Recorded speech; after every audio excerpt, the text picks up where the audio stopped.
Day! Naku, akala ko hindi ko na makikita ito.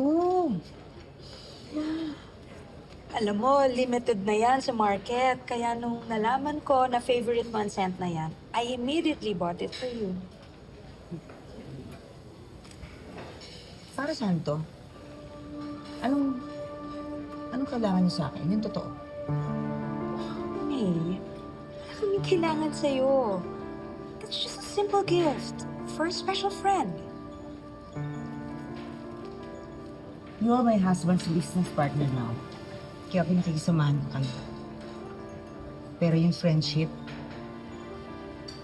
ini-earn yan. Hindi binibili. Kaya ako nga yan binibigay sa'yo para makita mo yung pagiging thoughtful namin. Magiging prangka na ako sa inyo. Kung gusto ninyo na maging magkaibigan tayo at maging magkasundo tayo, patunayan yung mga sarili ninyo at magpakatotoo kayo. Kasi may mga natutunan ako sa pagninegosyo. Yun ay ang bumasa ng tao. Alam ko kung sumisip-sip lang sa akin or pinaplastic lang ako. Now, you will excuse me.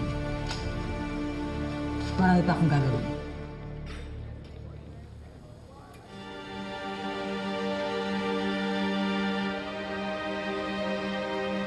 Hirapan. Pas ng tingin sa sarili. Karating lang naman dun sa kinalalagyan niya because pumatol siya sa isang afam. I'm sure she's a nobody before she met Mr. Smith. Exactly, ma'am. I wish kilala natin siya before, saan siya nanggaling, para sa susunod na magtaray siya ng buhay, may maibabato tayo against her.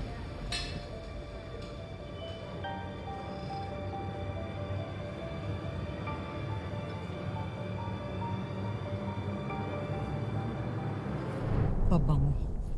Yung palagay nila sa akin mabaho. So, hindi ako magpapadala sa mga paandar nila, no? Busy ako.